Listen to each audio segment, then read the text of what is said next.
Welcome to the ReNewy Living Podcast, the show for people who want to live sustainably without the global overwhelm. We're here to lighten your environmental load. We celebrate local sustainability across Australia and connect you to the solutions and people already doing great things for a healthier planet. Living sustainably starts with good humans like you, people who care about the natural environment, our communities, and the everyday spaces we live in. Each conversation helps you feel reassured that living lighter on the planet is achievable and genuinely feels good to be a part of. From the lands of the Awabakal and Worimi people in Newcastle, Australia, join me, Marty Lee, as we explore how to consume less, build stronger community connections, and thrive in your neighbourhood, wherever you call home. Welcome to the ReNewy Living Podcast. Hello, my name's Marty Lee and welcome to the ReNewy Living Podcast. Shoes are a fascinating part of a person's fashion story. They're often the thing I look at in a crowded space, anywhere I feel that looking down is just as intriguing as looking up.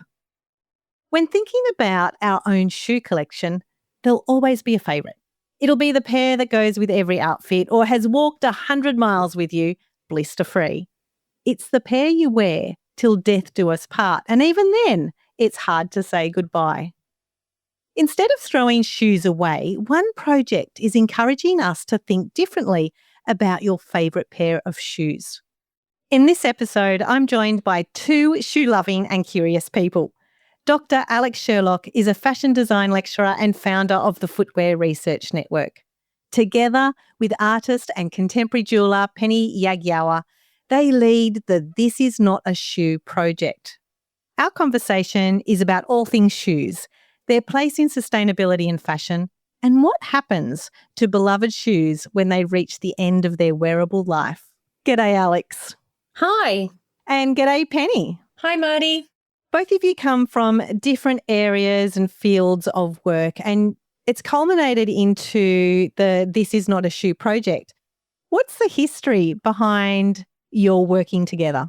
We both lecture at RMIT University in the School of Fashion and Textiles, and I had started a course a little while ago. It actually commenced during COVID, so we had to deliver it for the first time online, which was quite tricky, called Fashion Design, Body Artifacts and Accessories. At that time, we were actually working with upcycled leather. It was the offcuts that the brand Trippen. I don't know if any of your listeners might have heard of that brand. It's a German brand. They donated us a load of leather offcuts for the students to use handworking techniques to make into artifacts and accessories for the body. And although this course was sort of focusing on artifacts and accessories for the body, I realised actually we could do a physical deconstruction of shoes to do this kind of philosophical work of philosophically deconstructing what an item is that we might wear, to think about the various possibilities that it presents us. And so Pennie came into the course and we were running this activity where we deconstruct a pair of shoes with the students. They each deconstruct their own shoes to pull them apart, understand how they're made, understand all of the materials. And then the creative challenge there is to remake those pieces into an artifact or accessory for the body, and it could be anything. So the sort of pedagogical philosophy behind that is we're moving from a design-driven approach to a material-driven approach to making, where you actually start with the materials, and through a process of collaboration with those materials sort of inspire us and guide us. So often in the course, we sort of talk a little bit with the students about they unpick the shoes and they discover this. It's this incredible process of discovery. You hear all these noises around the room going, or what's that? Or what on earth is that doing in there? You know, and we encourage the students then when it comes to remaking to almost speak to the shoes and say, what do the materials want you to do with them? Do they want you to put them here? Or do they want you to wrap them or twist them? Where do they want you to stitch them? And so this is a wonderful process of creativity and innovation that can come from a material-driven design approach. You never would have imagined or designed the final outcome. It's the materials that are actually influencing what that outcome is.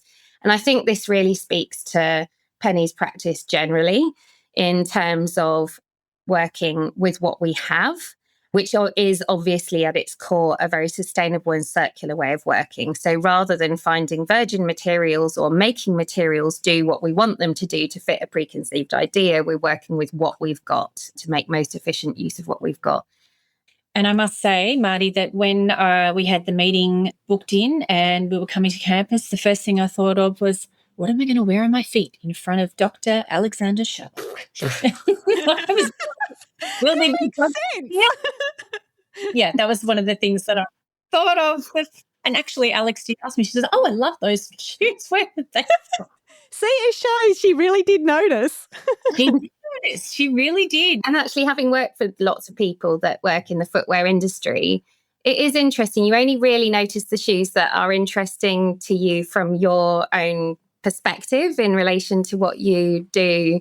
I think it's the same for anyone. We only really notice someone's shoes when we feel that we identify with them, or we often look at people's shoes to work out if we identify with them. And often you look at someone's shoes and you say, oh, I really like those shoes, we're going to be friends, kind of thing, don't you? Shoes are a really interesting way to kind of connect with other people. So yeah, I approved of your shoes. Yeah. Yes, duck feet they were, duck feet.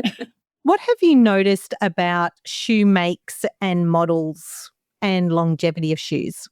I find it interesting that if we sort of talk about being in kind of, what do we say, we're in sort of late capitalism and we've got all of this commodity fetishism. And I think generally shoes can be used as the sort of exemplar of how excessive kind of consumption is these days. And, you hear about people going for quantity rather than quality. I want a massive wardrobe of all sorts of different styles of shoes. And I think this idea of going for quantity rather than quality is getting us into really quite a significant situation when it comes to sustainability and environmental impacts. I would just say that footwear is about 10 years behind the rest of the fashion industry in terms of moving towards a sustainable and circular future. There really isn't any proper infrastructure for recycling shoes. They're built for durability. So most of them really can't be disassembled into their component parts to be recycled.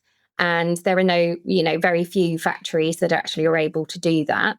They're almost a little bit more like a car in terms of the complexity in the way that they're constructed and the kinds of materials that are in there.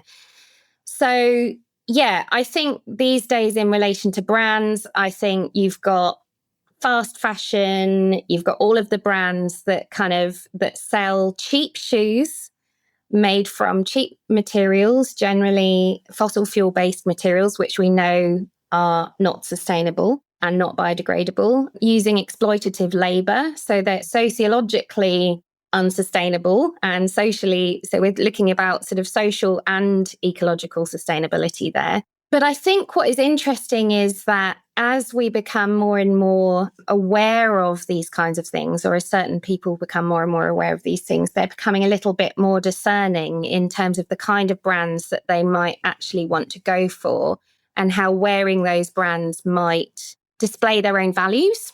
I think increasingly we're seeing people willing to pay a bit more for their shoes, for good quality materials, for a living wage, and shoes that last and can be repaired.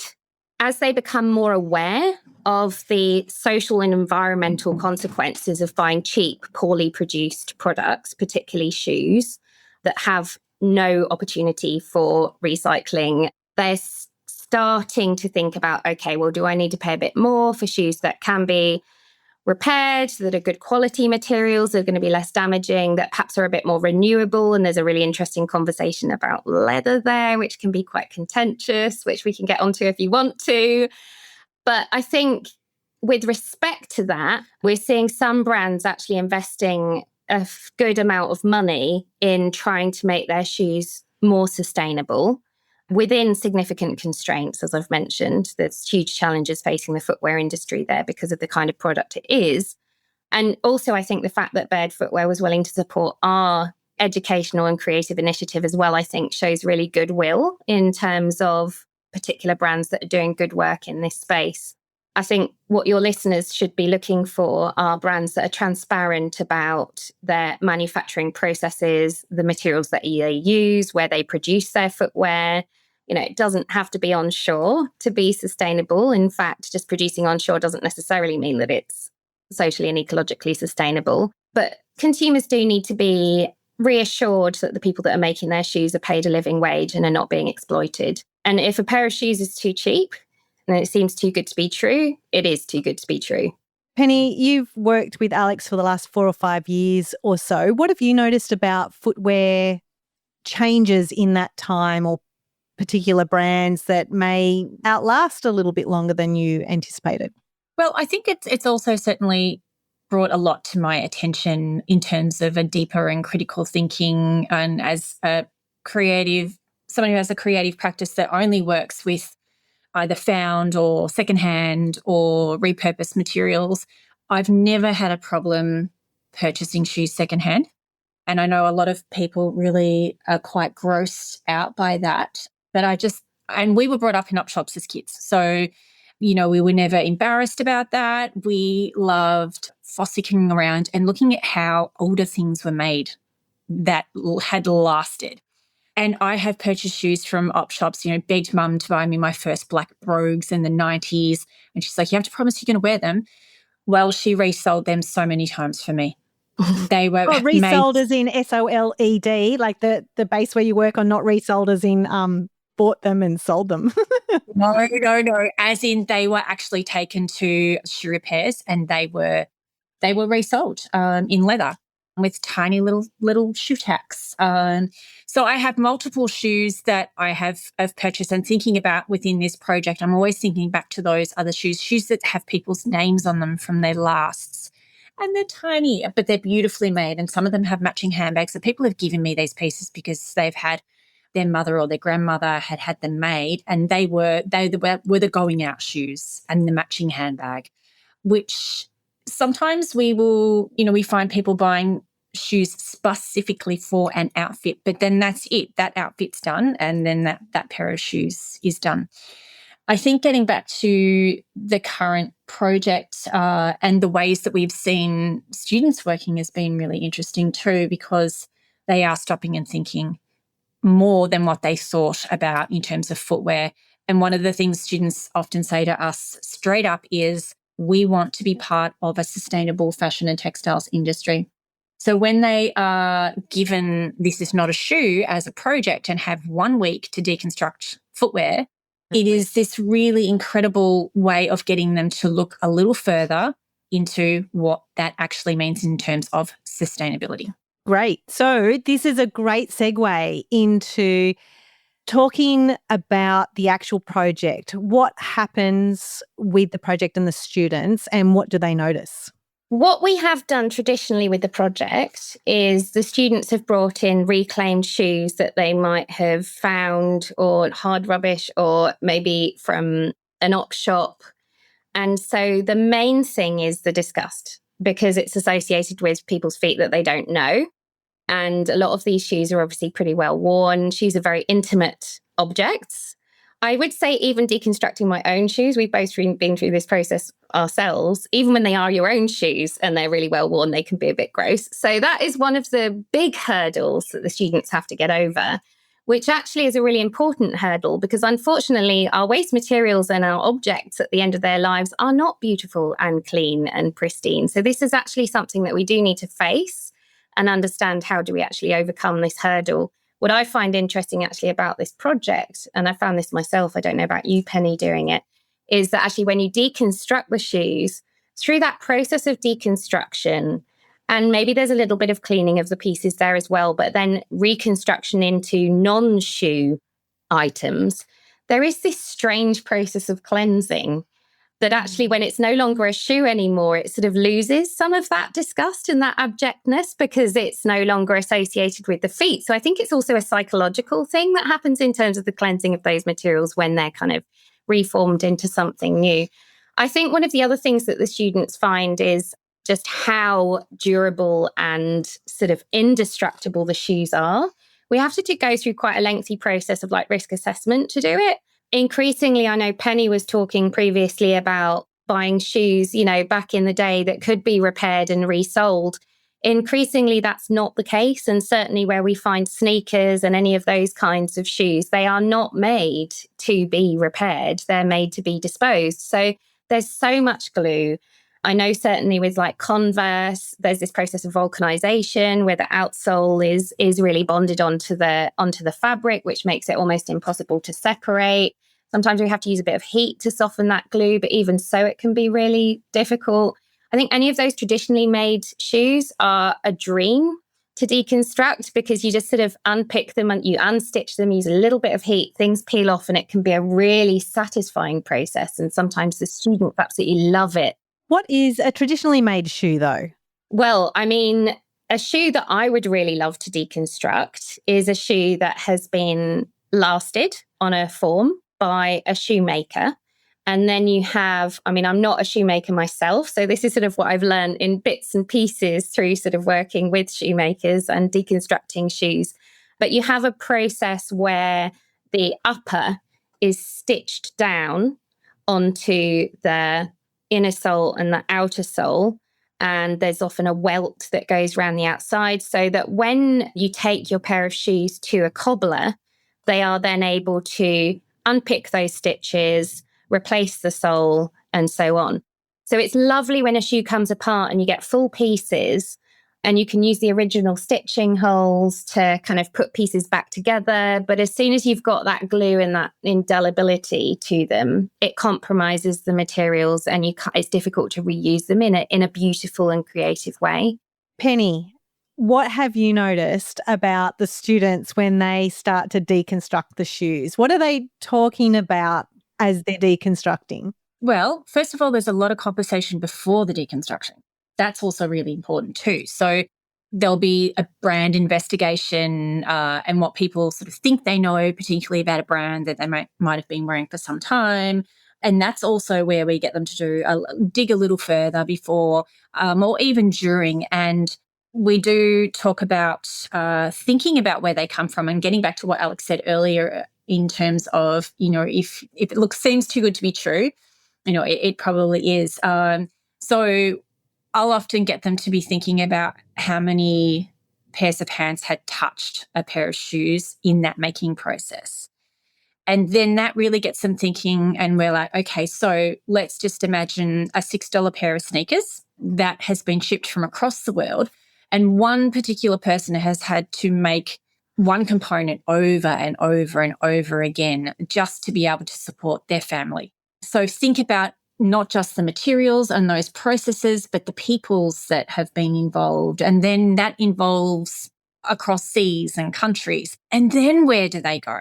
So they're thinking about that as well before they deconstruct. And it's quite easy. And I've had many workshops I've run before in my practice over the years. Even with, I used to run or still run a project called Message in a Bottle, which is a milk bottle that's just stuffed, filled with household items. And you will get a note that actually says you have to think about the way that you begin deconstructing because you have to use everything. So if you don't read that properly, it's like, oh, I've got a hacksaw or I've got a bread knife, which we have in our kit. And then they're just like, they cut straight into it.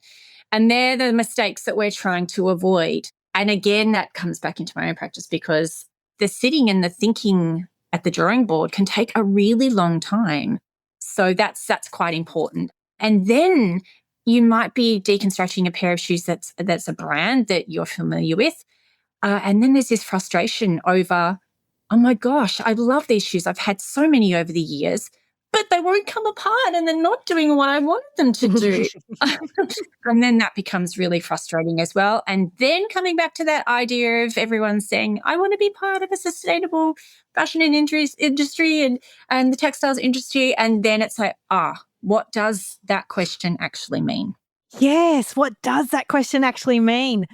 We'll get back to that question, but let's talk about the deconstruction process. When they bring in their pairs of shoes, are they deconstructing a pair of shoes or just one of those shoes? We started with a pair that they brought in, and then we were having some really great outcomes But then we were thinking, once you deconstruct the left shoe, you know what you're getting with the right shoe. So it's like this mirror image.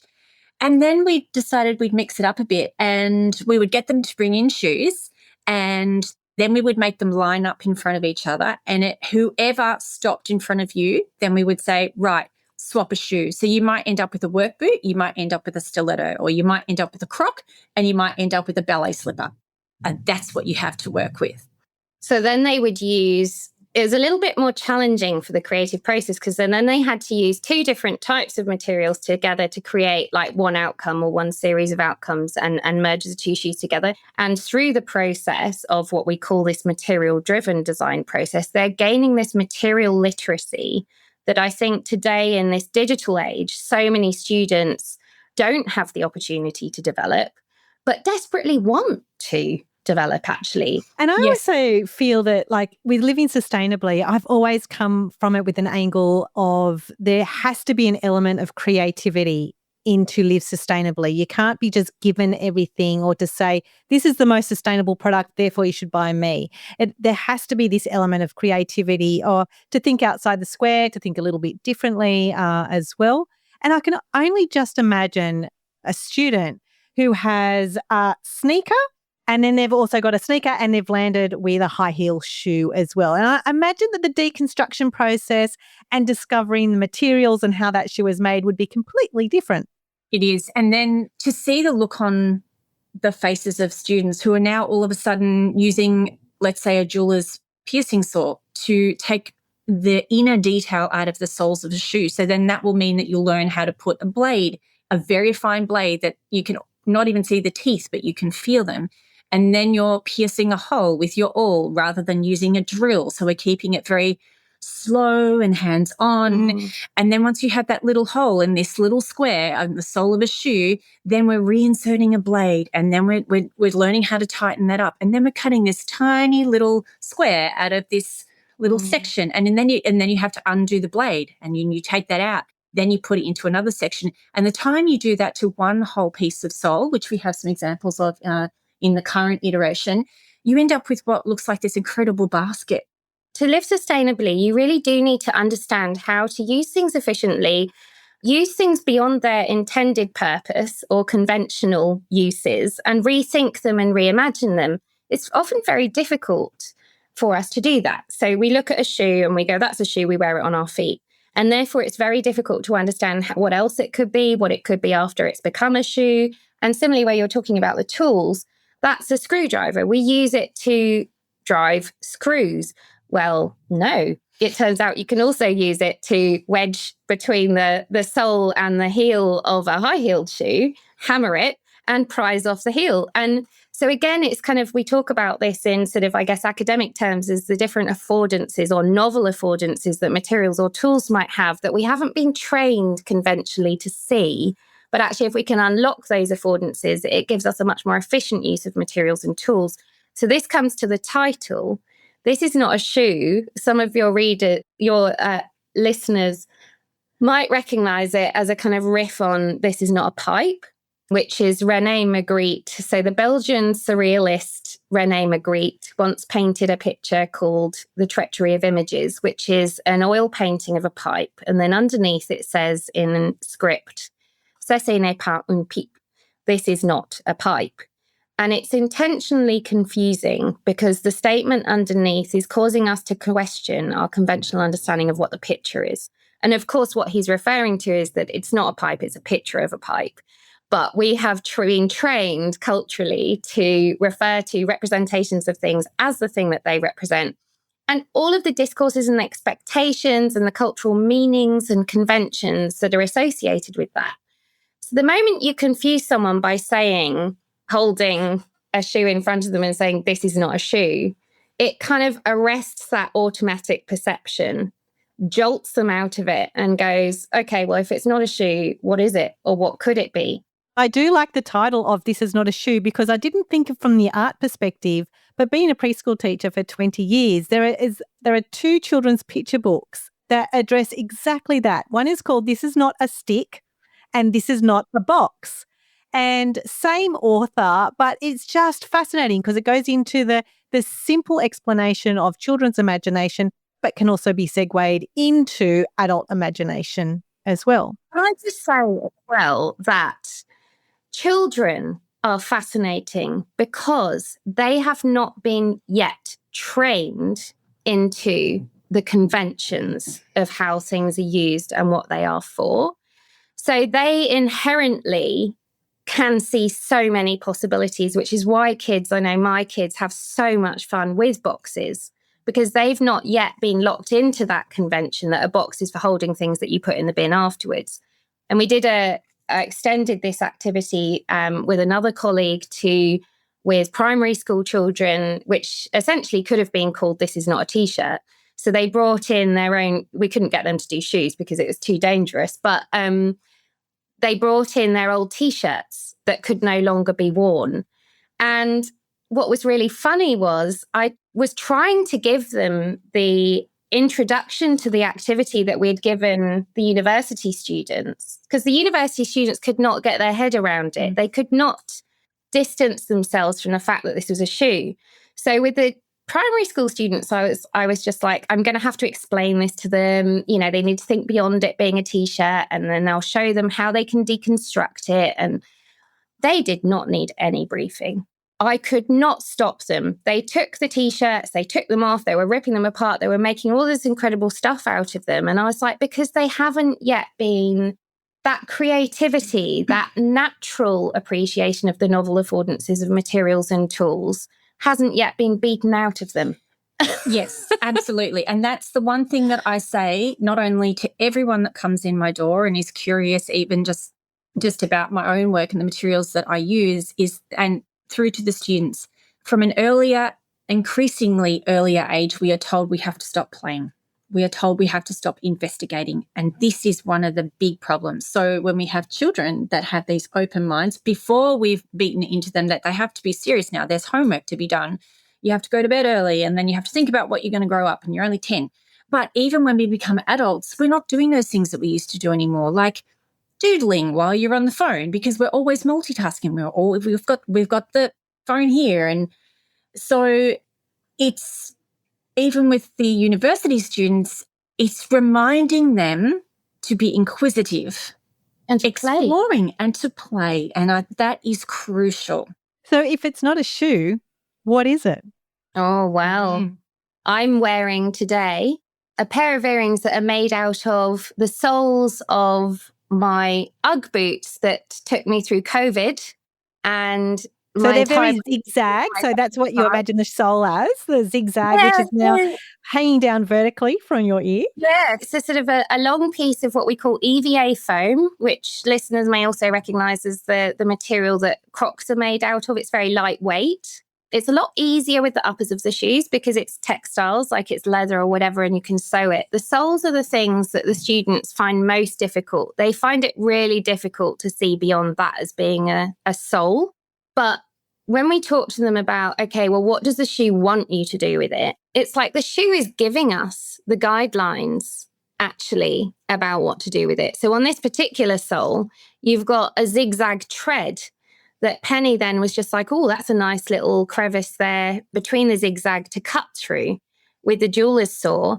And then you've got these wonderful long zigzaggy pieces. And because they're so light, they lend themselves beautifully to earrings because they're not going to weigh your ears down. So this is another item that we're just going to describe, because Pennie's holding up what looks like the same kind of zigzaggy part of the sole, but also looks like lots of threads. Actually, with this one, I ended up using some vintage embroidery threads, because I don't buy any new virgin materials. So it's the tip shop, it's the op shop. So I was very honoured to be trusted with Alex's Ugg sole. Well, I didn't know what to do with it. Oh, so you just threw it at me. Here, you do something with this. So what I did was I very loosely fashioned a stomach lining and was looking at that consumption. So the rest of the sole actually comes through the actual linings. It's circular in terms of its neck piece, but it's disjointed. So it then becomes linear and zigzagged. The reason, this really points to Pennie really is a true artist. She's not just making any old thing out of these reclaimed materials, there's often a philosophical kind of or conceptual message there. So this idea of making the vintage thread into a stomach and the EVA foam, which is not biodegradable and will be around forever, is going through the stomach is a philosophical comment on this idea of consumption generally, and when we think about eating things, but also consuming non-edible things. And so this kind of links actually to the Ugg boot presented an opportunity for us to take the classroom activities out of the classroom and into the gallery, where we collaborated on this Ugg boot for the Melbourne Fashion Week in 2025, where we had a little installation in a gallery with some other colleagues. And we had the Ugg boot, that one was still in its complete form, so visitors could see the complete Ugg boot. And the other one was completely reused with all of these other pieces. So this is an Ugg hat. So this hat that I'm putting on, and which we can take a photograph of, is comprised from all of the pieces of the upper of the Ugg that were unpicked. So you've got the inner sole, which you can actually see the shape of my foot. So my toes and my foot has worn away the sheepskin from the sole, which has made them so comfortable because that's my footprint. And then you've got the back of the shoe, which actually ended up sort of going over your ear when you put the hat on, and you've got various other components. Now, the interesting thing about this is I did not cut any of these pieces at all. I just unpicked them. And so I used a hat block, and just like a puzzle, really, I pinned all of the pieces together to work out which bits would join to which other bits to cover the head. So we've got this interesting little bit where I had to use the would we call it like the vamp of the shoe, the top part of the shoe, that I had to stitch together, which has made this almost, it looks like a little bit of a pixie hat with a point at the top there. I never would have designed that, but that was the shoe deciding that I needed a little point there. So look, it's a lot of fun. And this comes back to this idea of kind of playing around. And then we had this workshop the other day with people that signed up to participate, just people from all walks of life, really. And it was just the best day ever, wasn't it? It was such a lovely day. And I think that with the workshops, one of the important things to say, particularly with This Is Not a Shoe, is that there's decision-making process on deciding what shoes you're bringing in. We had Doc Martens, we had sandals, we had sneakers, we had a pair of kids' tiny shoes, which ended up not being used. So we had a variety. We had another participant who didn't have anything to deconstruct. So she is always passing either pairs or single shoes, and then just walked partway around the block, found one shoe, which was a lady's Converse, and brought that in. But what happens with the workshop is it becomes quite emotional, because what's happening is you're unpacking your life and your journeys thus far through the footwear. So we had two participants that had shoes that had gotten them through the other side of very toxic times and relationships, and had pulled these out of the cupboard and dusted them off. And they were able to unpack. And it becomes this way of, first of all, we're making new friends, we're introducing ourselves to each other. And it's like we've known each other forever, like the shoe has known our foot. So it's very therapeutic. It can be quite heavy. There are some tears. So yes, it is a sustainable activity. And yes, it is talking about sustainability and circularity and giving people an opportunity to understand how their shoes are made, the quality of the materials, why it's worth investing in good quality, shoes that are well produced. But also it's become about something a lot deeper than that, hasn't it? And it has been about really celebrating the emotional relationships that we actually have with the things that we make and wear, with the things that we wear. Do you think that would influence their next shoe purchase? So this is what's interesting. So as this project is evolving, we're getting each participant to share the story of their shoe. We're hoping to be able to publicize those stories with their permission, obviously, and the transformations of those shoes to inspire others. One of the questions that we have asked them, and we're interested to see what comes back, and I don't want to guide them in their responses, but certainly is, has this changed? how you feel about shoes or how you acquire shoes or how you dispose of your shoes, and just seeing sort of what they come back with. Being in the studio, the people that come to visit the exhibition, the thing that they all say is, I have never thought about shoes like this. What I find really interesting as well is the shoes that people really have an emotional attachment to often don't get thrown away. They often get put to the back of a wardrobe or under the bed or in the attic because actually people can't quite bear to get rid of them. And so again, I think it causes us to reflect on what is sort of an honourable solution to these things that we bond with. And if they are going to be recycled, do we want them to be shredded up and crumbed and put in a playmat in a playground, which then when that playground is decommissioned, they will be landfilled and essentially it's just delaying the problem? Or do we want industry to actually develop the infrastructure to help us solve these problems, that we actually do care about what happens to these products after we can no longer use them? Interesting you say that, because the reason why we're chatting is because I put up an Instagram post about my hiking shoes. I love my hiking shoes. I only bought them for $8 at an op shop, so they're already pre-loved, but I think very lightly pre-loved. They have walked 1,000 miles with me. I don't feel like I got an emotional attachment to it, but the thing that bothers me the most is the sole is coming off, but there's nothing wrong with the rest of the shoe. Mm-hmm. And so I'm in this quandary of, okay, I'm going to try a glue for shoes because that's an adhesive thing that you have to be really specific about what glue you use for your shoe so that it's waterproof and watertight and it stays together. But then it's that thought process in my mind to go, well, should I be taking that back to the brand and say, well, look, there's nothing else wrong with the shoe. It's only the sole coming apart. Is there something that you can do to repair my shoe? And I feel like that's a part of the circular economy, right? Rather than the recycling, which it becomes a recycling economy rather than a circular economy, is how can we repair, and is this shoe validly able to be repaired? Yeah. And I think what you're talking to there is, I mean, in Europe, for example, we're seeing that in the introduction of some really interesting legislation. So you've got extended producer responsibility. So then, producers actually do have a responsibility to assist with the disposal or, end of life. So then they are actually incentivized to have some of those solutions. There's a real opportunity for brands there in terms of consumer loyalty as well. Like if you are offering like repair services or whatever, and you're helping people prolong the lives of their shoes, you're actually developing a really good relationship with that consumer, and that consumer is going to keep coming back to you to buy their new ones when it is time to buy the new ones, and also, will pay for those services as well. We find often with iconic shoes, so my particular area of study is the Clarks Originals shoes like the Desert Boot and the Desert Trek and the Wallaby, is that those wearers, because they are culturally significant shoes, they do tend to develop quite a deep emotional attachment to them.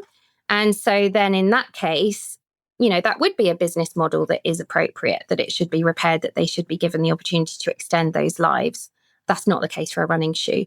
So again, I think what we're talking about here, certainly in terms of industry, is taking more of a consumer-driven approach to end-of-life solutions, where you're actually looking at how things are being used, where they're being used, people's attachment or not to products, to understand how we should be designing for end-of-life.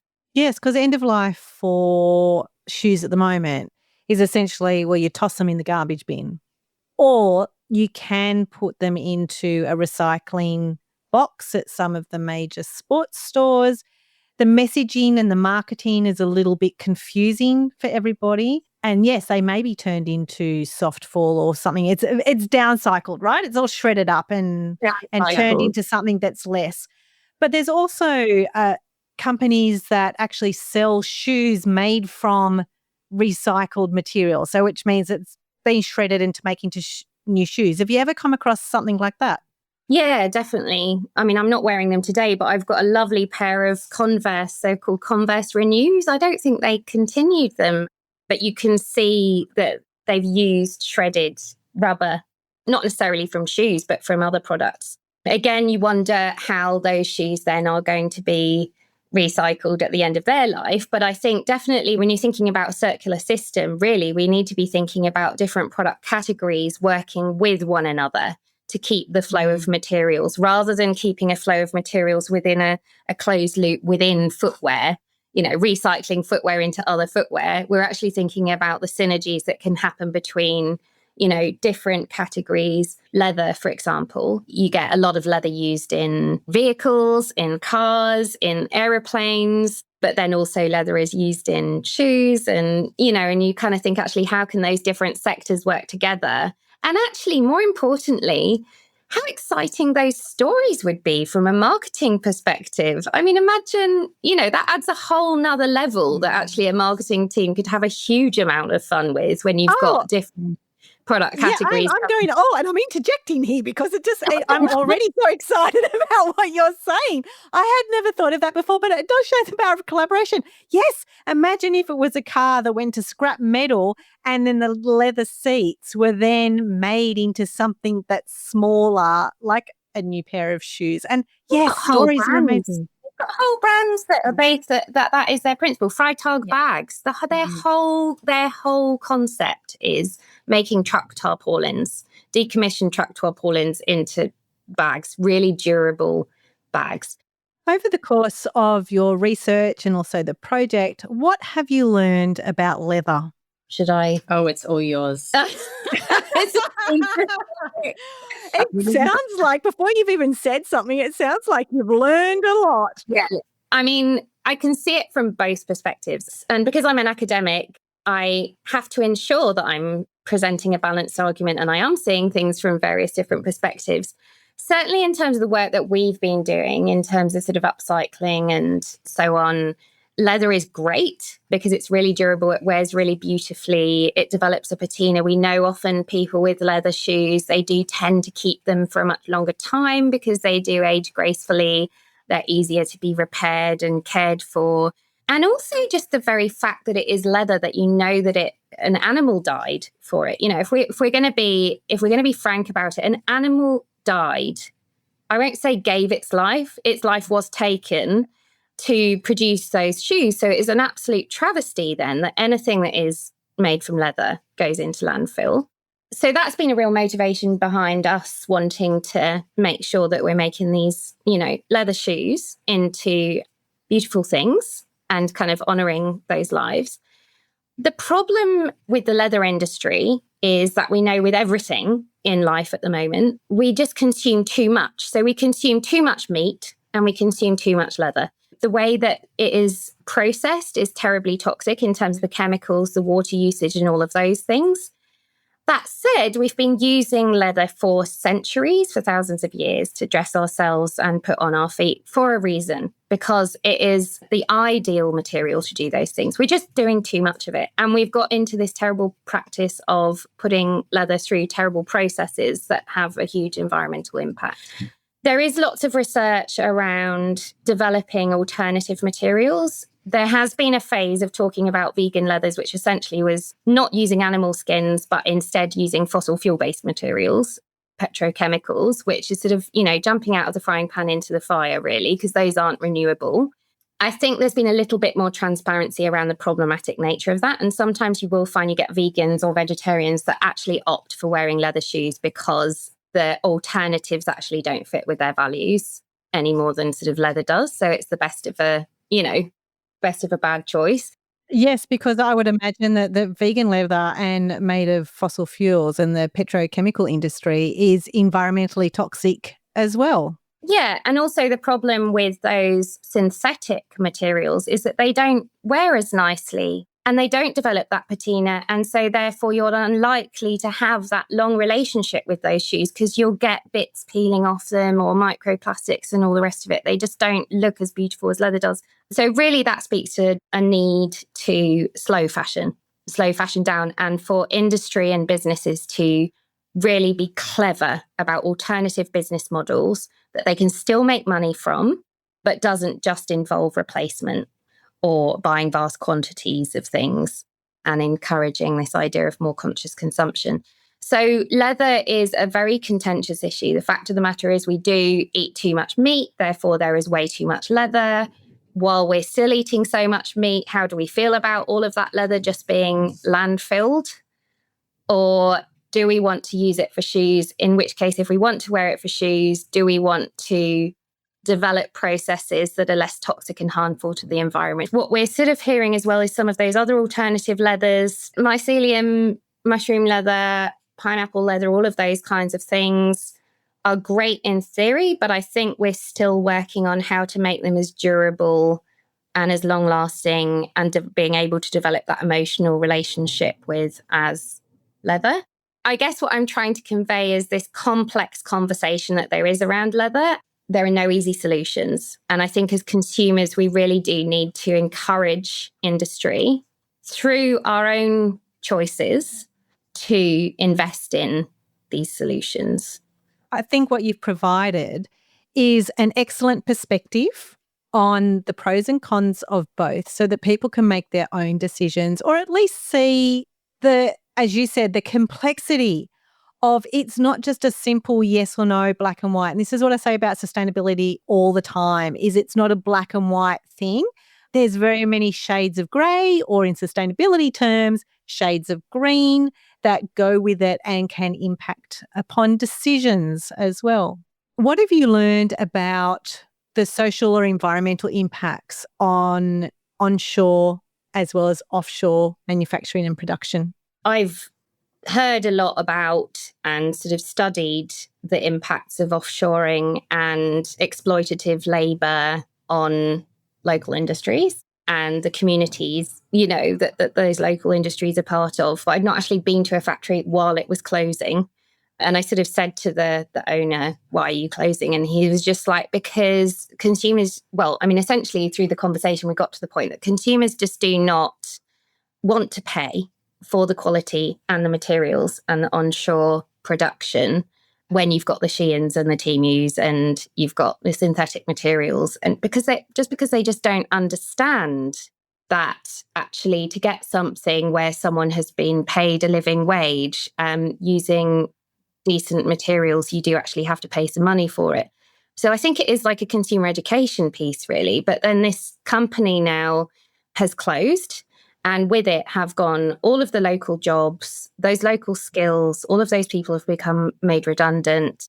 And I said, is it rescuable? I mean, he sort of didn't seem to think it was, because we have lost that infrastructure and we're losing those skills that it's almost impossible to build it back up again. But then what he did find interesting was that as he is distributing all of the machinery and the leather, and as Pennie's saying, sort of giving a lot of it away, he's finding that you've got lots of kind of cottage industries coming in. So independent makers who are coming in and starting businesses again, like small scale. So I think it is like a consumer education piece, really. But then this company now has closed, and with it have gone all of the local jobs, those local skills, all of those people have become made redundant. What was interesting to me was that he sort of said, I said, is it rescuable? Because essentially this is the project that we're doing, is trying to educate consumers about the quality of the things that we make and wear and why it's worth investing in that. And I said, is it rescuable? I mean, he sort of didn't seem to think it was, because we have lost that infrastructure and we're losing those skills that it's almost impossible to build it back up again. But then what he did find interesting was that as he is distributing all of the machinery and the leather, and as Pennie's saying, sort of giving a lot of it away, he's finding that you've got lots of kind of cottage industries coming in. So independent makers who are coming in and starting businesses again, like small scale, and using some of the stuff that he is able to sell. And so, I mean, that's lovely in a sense, but also you can't get away from the fact that you have got these large proportions of communities that have lost the infrastructure and lost the employment. It's not to say that we shouldn't be offshoring. And I think there is an argument for offshoring, and we do need to consider actually the livelihoods. If we were to take manufacturing away from some of the communities overseas that have become reliant on it, that in itself would be devastating. But also but also thinking about how we can actually still maintain some of that capability onshore and the communities and the skills that come with that. And we're talking about students now who don't have that material literacy, who don't understand materials, who don't understand the implications of the materials, because there is no opportunity to engage with them because that manufacturing is all going away. And it's an emergency. It's an emergency. And then we have this incredible opportunity through This Is Not a Shoe, through the workshops, and then even through mine where I'm reusing other materials, where we're engaging with community and industry. And actually, as you're speaking, Penny, I'm thinking if anyone does want to, on the This Is Not a Shoe website, which is currently hosted on mine, but anyway, we are going to provide guidelines, I guess, and suggestions for how people can do this themselves. And if they want to share it on Instagram, tag the brand of the shoe that you have transformed. And that will pop up on their feeds and they'll go, what is this that people are doing? And should we be thinking about our shoes? And I was talking to you about this amazing book that I share with the students all the time, and it's titled Things Come Apart by Todd McClellan. The author has been from a very early age very curious about what makes things work. And to pull something apart and then to be able to put it back together is a skill that a lot of people had. And it came down to also having being lucky to have a radio, and how did that radio work? Or if you had a television, whatever it might have been, or if you had your shoes that you could repair. This excerpt is what happens when we do not know how things work. We are cut off, trapped in a modern wasteland where we can only try to solve problems with our credit cards rather than with our hands and brains. Things fail, and in a world that no longer encourages us to seek practical solutions, we toss them aside, looking to advertisements to tell us what to buy next. To throw something away is to give up problem solving, and in doing so, we cast aside an important aspect of that which makes us human. A refrigerator that ceases to operate should be viewed as a challenge, a gauntlet thrown down by entropy, saying, I am not willing to solve this problem, is not acceptable because it forsakes our roots and endangers our future. Thank you for sharing that. We'll put the link to that book as part of the show notes on the blog post that I have. So therefore, what is sustainable footwear? What does it mean to you? It means thinking before we come feet first. It's not about that recycling of the footwear. It's getting back to the grassroots of the designing and the manufacturing. Alex, what does sustainable footwear mean to you?